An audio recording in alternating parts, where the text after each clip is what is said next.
To make the best use of the session, I suggest you do two things. Number one, go through my theory session on legal reasoning. The link to the session is given on the description below. Second, create a free sign-up account on our website and solve the exercise on your own before you go through the video. The process for the free sign-up is also given on the description below. Now that you would have done both the things, let's start the class. Hello students, welcome, and let's solve passage 5 of sample 2. Okay. So those who haven't read it can pause it and then play once you've read it. India's central government said it is empowered. Who is empowered? Central government. Always when you read the passage, focus on the boundaries, on what does it apply, who can use a power. Always focus on the scope or the boundary of the principle. Right?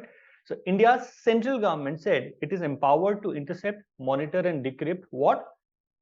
Digital information. So information is qualified just like government is qualified. So not just any government, it's central government, and not just any information, digital information in the public interest as long as its agency follow the law. So you have to follow the law. Okay. Laws allowed the central government, again, central government to intercept any information generated, transmitted, received or stored in any computer resource. G. Kishan Reddy, Junior Minister for India's Ministry of Head Affairs, told Parliament in a written reply when asked by an opposition lawmaker whether the government had snooped on WhatsApp, Facebook Messenger, Viber, and Google calls and messages. Information can only be intercepted by authorized agencies as per due process of law and subject to safeguards as provided in the rules, the statement said. Okay. So that's what the ministers say, and this come across as a rule. The government can monitor digital information if it is in the interest of the sovereignty or integrity of India. 1. Security of the state. 2. Friendly relation with foreign states. 3. Or public order, or for preventing incitement to the commission of or for investigation of any offense related to the above. So in these areas, right, it can, let's say, intercept digital information, the central government. Reddy said in his written statement to the Parliament, okay, no government agency, okay, this is also what the minister has said, no government agency has blanket permission for interception, he added. An agency must obtain the permission of the cabinet secretary for each case of interception or monitoring. So agency has to take permission of cabinet, and such permission can only be granted for a maximum of 6 months. So you can only intercept for 6 months. 6 months के बाद अगर आपको intercept करना हो, you would again have to take the permission. So in this case, this question we have to base our answer on the basis of the information provided by the minister. So the principles given by minister has to be applied. All right. Let's go to question number 1. Bina works for a non-governmental organization that is suspected by the government of misappropriating funds meant for the welfare of women and children. She wrote a letter to her colleague in another city, setting out the details of the NGO's accounts. Since the NGO is under suspicion, the local post office near Bina's office is under orders to send a local police station any letters. Now, is a physical letter, will this come under digital information? This does not come under digital information. So this is outside the scope of what is given in the passage. The government can only intercept digital information. This is not digital. Now, when Bina finds out about this, she is very upset and claims the police have violated her rights by intercepting her letter. Have the police violated the law? Yes, because it was not digital information. This condition will apply here, guys. Digital information. This was not a digital information, and therefore the answer is B. The answer is B. Let's go to second part. Also, you could see it is given can monitor digital information. It's only about digital information. Let's go to question number 2. Okay. Varun is a poet who often recites poem criticizing the policies of the government of Bihar, his home state.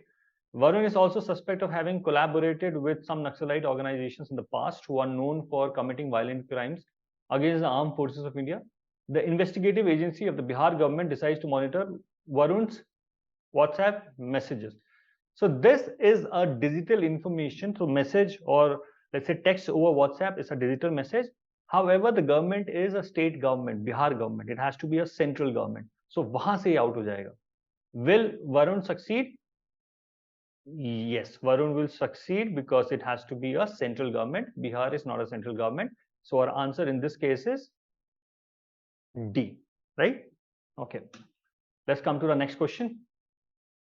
The makers of the unicorn software mentioned in the previous question wants to sell the software to various government agencies in India. When they approached the CBI investigative agencies of the central government, they were told the CBI would only consider using the software if the company would demonstrate the unicorn could actually intercept WhatsApp messages. So first show us, only then we'll buy your software or get interested in the software. So in order to demonstrate this, the company randomly intercepted some WhatsApp messages of people from across the country. Now, is this a central government? No. Is this an agency of the central government? No. Unicorn is a private agency. So it is out of the scope. And the CBI now says that the company has violated a law. Has it violated a law? Yes. Because neither it's a central government nor is an agency of the central government. So the answer in this case is A. Right? Let's come to the next question. Again, this principle will be applied here, guys. Let's come to the next question. Davina is a police officer who is posted to a town near India's border with Bangladesh.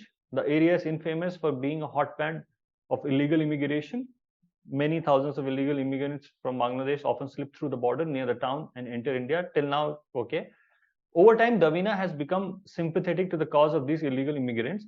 Her colleague hears Davina talking over the phone to someone one day, telling them that she was part of the Facebook group that provided tips and secret information to people across the border.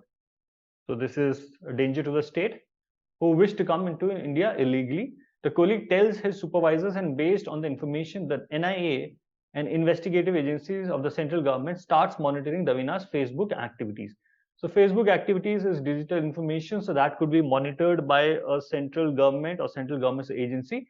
So long those 3 or 4 criteria are fulfilled, it fulfills those criteria. I would look at 2 principles, guys, here. First, the government can monitor if it is interest. So yes, and it is being done by the agency of central agency.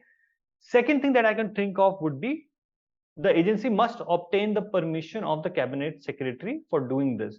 So in this question, this was not done. So if you say no, this could be the rationale for the answer being no. Let's look at what the no says. No, since Davina was only a member of no. No, since Davina had not done anything that compromised the sovereignty and integrity of India. No. So I would have marked no only if they would have given me this rationale, but they did not give me this rationale, so the answer would be yes. And this is not the correct answer. The correct answer would be B. All right. Let's look at the last question of this passage. The town of Hanumanpur has often witnessed communal riots in the past. The CBI obtained permission from the cabinet secretary in 2013 to monitor and intercept the digital information of Ghane Singh, a local politician. So it is, if you've taken permission, it is valid. Who is connected with communal activities and who has often been seen inciting people to commit violent crimes in the name of religion. In May 2020, the CBI fearing so basically 2013 you took the permission and now this is 2020. The CBI, fearing a resurgence of communal activity in Hanumanpur, decided to start monitoring Ghane Singh's online activities once again without the knowledge of anyone outside the CBI. Can CBI do so? Digital information, yes, but you have to take permission. You took permission in 2013, so 6 months have expired. If you want to do it again, you have to take permission again. So therefore, CBI in this case cannot do that. So the answer would be no. So this is gone.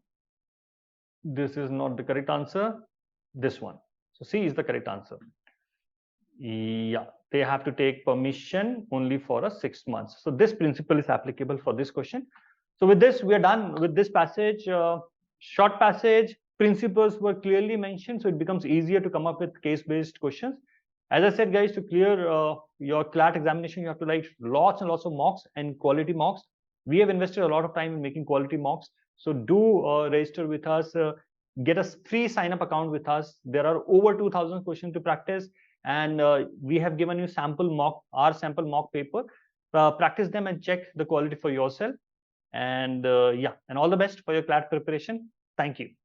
We at Mentors Capital have curated the best test series for you. We can confidently claim that our test series is best in the market.